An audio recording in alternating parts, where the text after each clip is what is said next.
Kembali di Kompas Bisnis Sapa Indonesia Pagi, saya Paskari Siswari. Saudara, 9 perusahaan tercatat di Indonesia berhasil masuk kategori Asian Asset Class Public Listed Company berdasarkan penilaian Asian Scorecard atau Asian Corporate Governance Scorecard penilaian tahun 2021.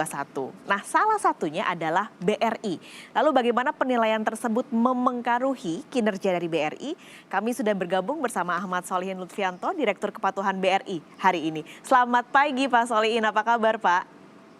Selamat pagi, baik. Alhamdulillah sehat. Ini kita mungkin harus mengucapkan selamat dulu karena BRI masuk top 3 ya Pak untuk Corporate Governance Scorecard-nya. Tentu pencapaian yang tidak mudah karena masuk 3 besar nih Pak. Tapi selama pelaksanaannya sebenarnya ada tantangan tersendiri nggak sih Pak untuk bisa mencapai penilaian 3 besar tersebut?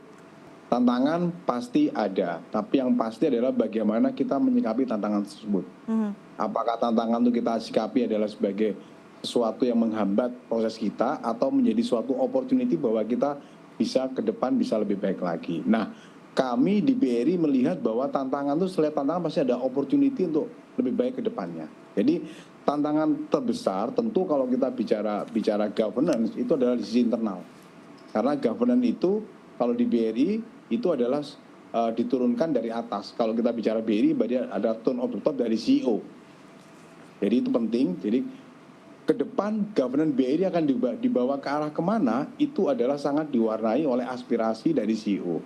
Sama kalau kita bicara ACGS, di mana BRI akan posisi ACGS-nya dan ke depan mau bawa kemana ACGS di BRI implementasinya itu sangat diwarnai oleh aspirasi CEO. Nah, dalam kaitan dengan BRI, ACGS itu di bawah tanggung jawab dan kendali dari Direktorat Kepatuhan.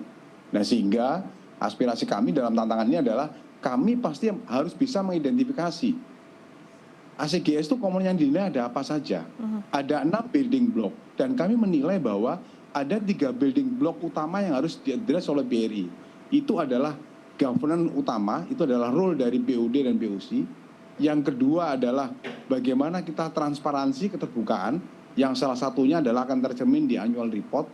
Dan yang ketiga adalah bagaimana kita memperlakukan right dari shareholder, terutama yang memegang minimal. Nah, kalau kita address isu itu, tahu isunya, tahu caranya, sebesar apapun tantangannya, pasti bisa kita lakukan.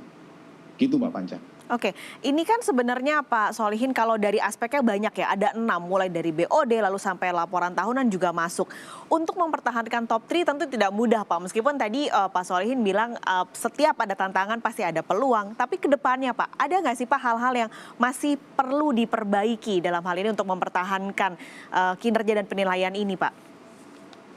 Tentu, room for improvement pasti ada. Tahun depan tidak ingin top 3, kami ingin masuk top 20. Nah, jadi itu jelas Mbak, aspirasinya harus ada. Karena kalau kami di BRI bicara udah top 20 itu orang udah bisa melihat bahwa implementasi governance di BRI itu akan sejauh apa dan se-governance seperti apa gitu.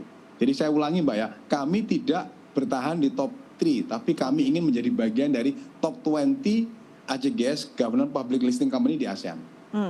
Jadi semakin berambisi dari top 3 bisa masuk top 20. Ini targetnya tahun ini berarti Pak bisa tercapai tahun 2022 berarti penilaiannya? Ya ini kan ACGS kan 2 tahun sekali ya. Kami pasti sudah tahu petanya, tahu room for improvement-nya di mana, tantangannya seperti apa, dan kami siap untuk masuk top 20 untuk mendukung aspirasi dari Indonesia. Kemarin disampaikan oleh Pak Enarno bahwa peringkat Indonesia harus naik dari peringkat 4 menjadi peringkat 3 di ASEAN. Dan itu pasti harus ada lokomotif utamanya. Lokomotif utamanya adalah siapa? Itu adalah perusahaan-perusahaan besar yang sudah listing di IDX. Tapi sebenarnya seberapa besar sih Pak dampaknya untuk kinerja BRI secara umum? Nah, sebetulnya kalau kita bicara governance itu tidak selalu relate dengan ACGS. Artinya apa? Ada ACGS apa tidak, kita itu di perusahaan korporasi besar seperti BRI, governance harus dijaga dengan baik. Tapi yang pasti kan governance itu nggak boleh self claim.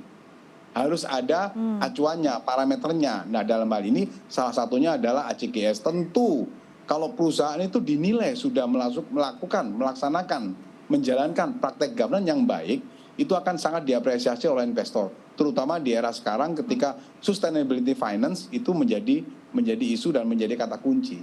Kalau jangan jangan pernah mengatakan bahwa perusahaan ini dijalankan dengan sustainability finance ketika tidak, pertama yang penting adalah ketika tidak dilakukan dengan governance yang baik.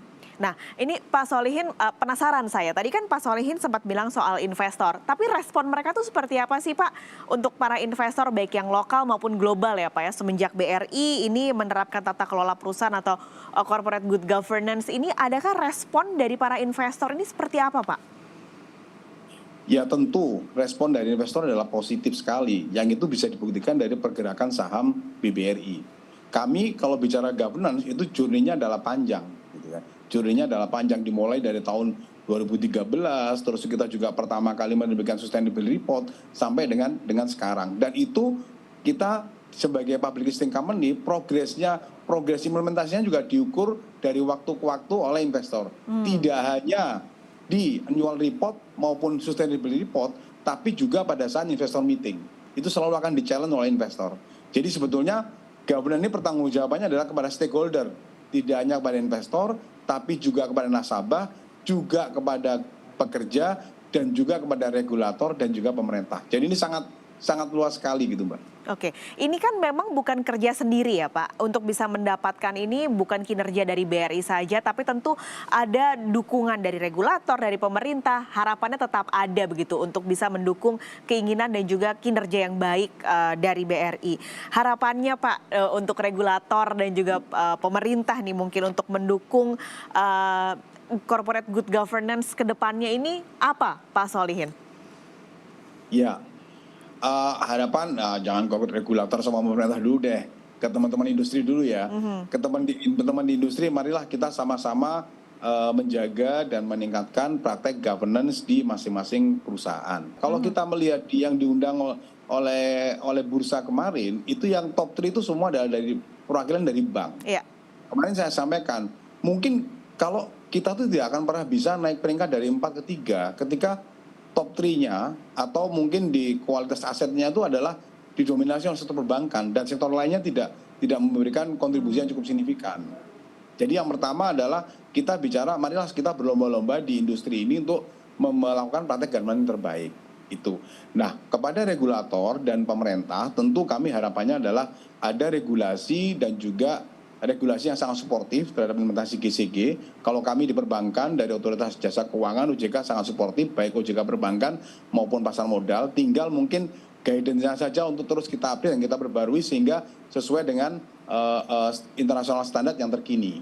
Nah, untuk pemerintah mungkin perlu dipikirkan juga, sekiranya memungkinkan ada insentif untuk perusahaan yang menjalankan praktek terbaik di governance. Sehingga semakin banyak lagi. Kalau mungkin untuk konteksnya BRI kita tidak diberikan insentif pun karena ini sudah aspirasi dari perusahaan, ya kita tetap berusaha melakukan governance yang terbaik.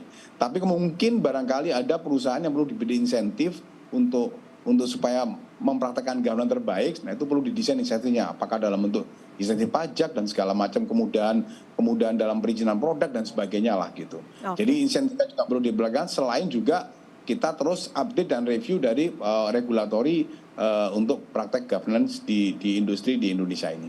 Dengan harapan bisa menular ke perusahaan-perusahaan terbuka lain apa yang sudah dilakukan saat ini.